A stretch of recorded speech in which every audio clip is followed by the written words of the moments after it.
السلام علیکم دوستو، امید ہے خیریت سے ہوں گے اور مزاج بھی ٹھیک ہوں گے۔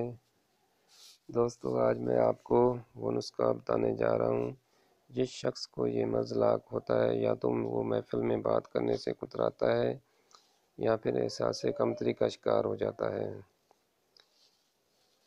دوستو ان میں اکثر نوجوان لڑکیاں بھی ہوتی ہیں اور لڑکے بھی، بڑے بوڑھے بھی اور جوان بھی۔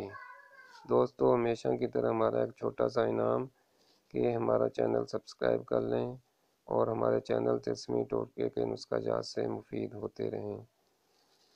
تو دوستو آج ہمارا موضوع ہے منہ سے گندی بدبو کا آنا۔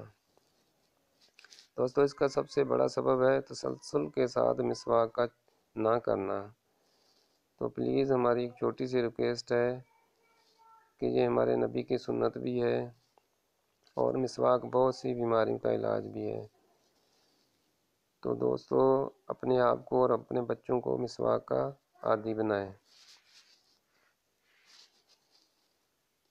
دوستو منہ سے گندی بو کا آنا ہر کسی کو ناگوار گزرتا ہے، اور بڑی بات یہ ہے کہ یہ خود کو محسوس نہیں ہوتا، اور بات سننے والا کبھی بھی ایسے شخص کے سامنے بیٹھ کے بات بھی نہیں سننا چاہتا۔ بدلے میں بات کرنے والے کو خود ہی شرمندگی کا سامنا کرنا پڑتا ہے۔ تو دوستو اس کا بہت ہی آسان سا علاج ہے۔ آپ نے کرنا یہ ہے کہ بازار سے 10-20 روپے کی سونف خرید لینی ہے اور اپنی جیب میں رکھنی ہے۔ اب یہ سونف تھوڑی تھوڑی کر کے آپ نے چباتے رہنا ہے اور یہ اپنا ہمیشہ کا معمول بنا لیں۔ دوستو اس کا نہ تو کوئی سائیڈ ایفیکٹ ہے اور نہ ہی کوئی نقصان ہے۔ انشاءاللہ منہ سے بدبو تو کیا چند دن میں آپ کے منہ سے خوشبو آنے لگے گی۔